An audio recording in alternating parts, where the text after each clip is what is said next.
our face à face. Thank you, Lord. Thank you, Jesus. Thank you, Holy Ghost. Nous abordons aujourd'hui notre cinquième partie intitulée Comprendre les derniers temps. Et nous croyons que le Seigneur va encore vous bénir à travers cet enseignement, cette étude qui va vous permettre de voir les choses non pas selon l'opinion du monde, mais selon l'opinion de la parole de Dieu. Vous savez, quand on parle de l'enlèvement, il y a une chose importante que nous devons comprendre.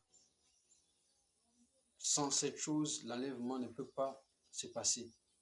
Elle est importante et urgente avant l'enlèvement. Et il s'agit du réveil. Avant que Jésus n'enlève son église, il va d'abord envoyer ce qu'on appelle un réveil mondial. Pourquoi envoyer un réveil mondial? Simplement parce qu'il ne vient pas prendre une église remplie de tâches. Il ne vient pas prendre une église timide. Il ne vient pas prendre une église qui a des rides, qui a des défauts.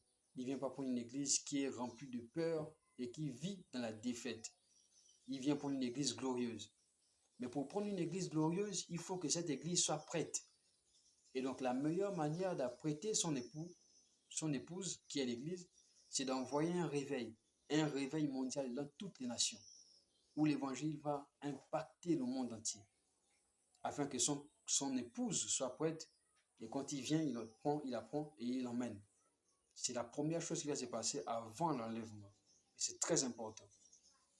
Maintenant, ensuite, il va enlever son épouse pour la mener au ciel. Et nous avons ça dans 1 Timothée, 1 Thessaloniciens, chapitre 4, versets 16 à 17. Et cela va se faire avant la tribulation. Il va enlever son épouse avant la tribulation. Il va enlever son église avant la tribulation. Maintenant, pourquoi viendra-t-il avant la tribulation?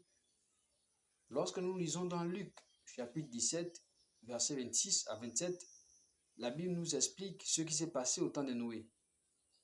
Et lorsque Noé est tenté de construire l'arche et s'apprêtait à entrer, certaines personnes se mariaient leurs enfants, buvaient, il y avait la fête un peu partout. Jusqu'à ce que Noé entre dans l'arche et le déluge arrive. Maintenant, ce qui s'est passé au temps de Noé, Jésus lui-même dit encore que ça va se repasser, ça va encore avoir lieu durant l'enlèvement. Il a dit que ce qui s'est passé au temps de Noé va encore se reproduire. Maintenant, la raison pour laquelle il dit ça, ou la raison pour laquelle il fait un parallèle entre son retour et l'entrée de Noé dans l'arche, c'est simplement la préparation ou l'entrée de l'église avant la tribulation. Je m'explique. Que s'est-il passé au temps de Noé? Noé construisait l'arche. Mais aussi longtemps qu'il n'était pas encore entré dans l'arche, le déluge ne pouvait pas arriver. C'est lorsque Noé est entré dans l'arche que le déluge est arrivé. C'est la même chose avec l'église. Aussi longtemps que l'église est sur terre, la tribulation ne peut pas arriver. L'église est en fait la raison pour laquelle la tribulation n'arrive pas. Lorsque l'église sera enlevée, la tribulation viendra. C'est une manière de vous dire que lorsque la lumière part, vous n'avez pas besoin d'appeler les ténèbres. Les ténèbres s'invitent seules. Et l'église est la lumière du monde. Donc lorsque nous serons enlevés, la tribulation viendra. La tribulation ne peut pas arriver tant que nous sommes sur terre. Comme aussi avec Noé, le déluge ne pouvait pas arriver tant que Noé n'était pas entré dans l'arche.